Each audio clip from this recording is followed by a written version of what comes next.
Hey, this is Lou from AFE. Today we're going to be installing our Momentum GT intake on our 3rd gen Tacoma TRD Pro. Alright, we're going to go ahead and start by removing the engine cover. Simply pull up, remove it from the grommets, and pull away from the vehicle. Now we're going to disconnect the MAF sensor, push down on the tab, and lift up. Then we're going to grab a small flathead screwdriver, and we're going to go ahead and open this clip to release the harness.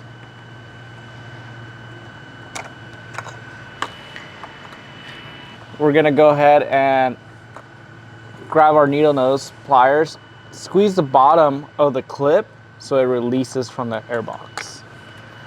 We're going to go ahead and release our spring clamp, slide this off, and now we're going to go ahead and pull back on our crank hose. Now we're going to go ahead and loosen our clamp on our throttle body by using a 10mm socket. Now that that's loose, there's 2 clips securing the top half of the airbox. We're going to go ahead and unclip it until it releases. And then we're going to go ahead and pull back and lift. Lift off. Now we want to remove the 3 bolts securing down the bottom half of the airbox. We're going to use a 12mm socket.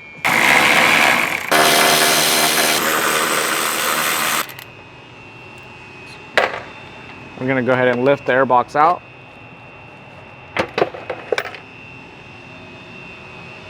Alright, so what we want to do next is we're going to transfer over these factory grommets over to our Momentum GT housing. We're going to remove the metal sleeve,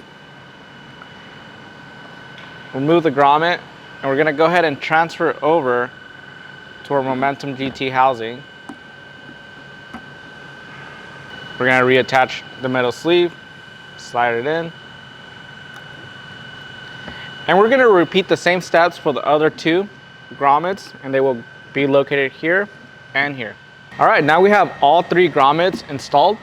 Alright, so now we're going to go ahead and install our seal trim onto our housing, and simply start in one area and work your way around.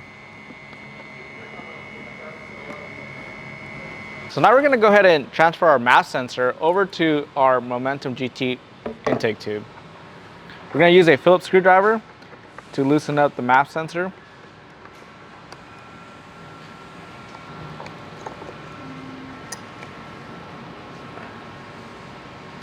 We're going to go ahead and remove it. Now we're going to go ahead and reinstall it onto our tube. We're going to use the 2 provided screws to secure down our MAF sensor.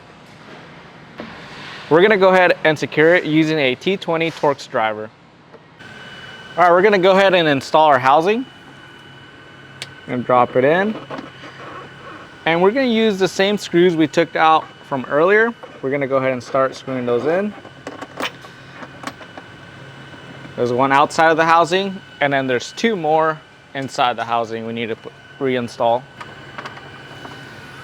And 3rd one. Now we're going to go ahead and tighten up our bolts. We're going to use our 12mm socket.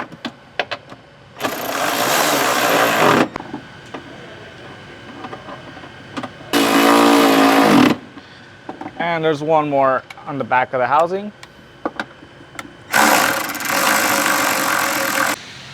Alright, now that our housing is secure, we're going to go ahead and install the filter.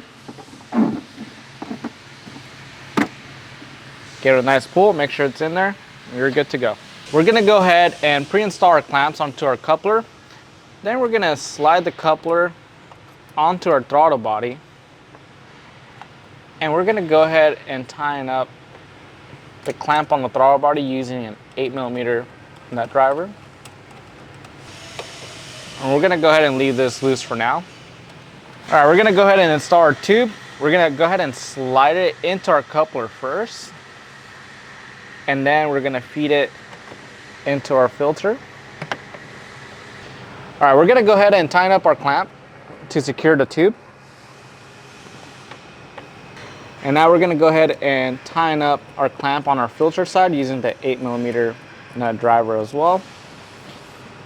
We're gonna go ahead and reconnect our crank hose and slide the spring clamp over it to secure it.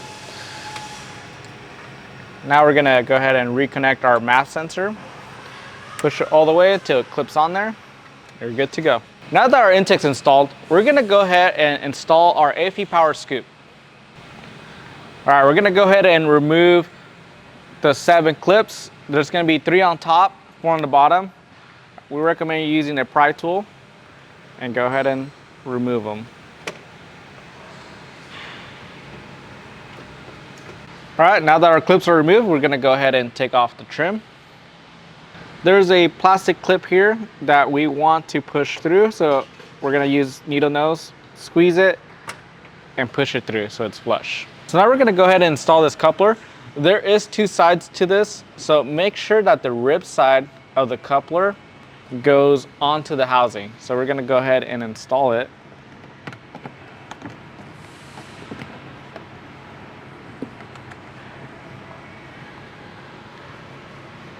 There you go. All right, we're gonna go ahead and install our scoop now. What we wanna do is we wanna slide the bottom of the scoop underneath the frame first. And as we're doing that, we're gonna try to rotate the inlet onto our coupler on the intake. And then line everything up on top. And we're good. We're gonna go ahead now and reinstall our clips.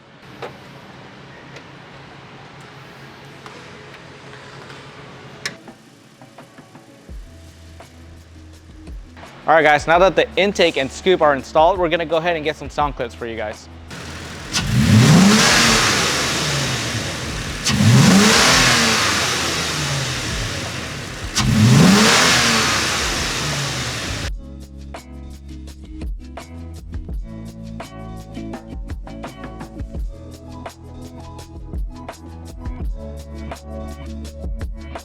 All right guys, that concludes our video. Thank you for watching. We'll see you guys next time.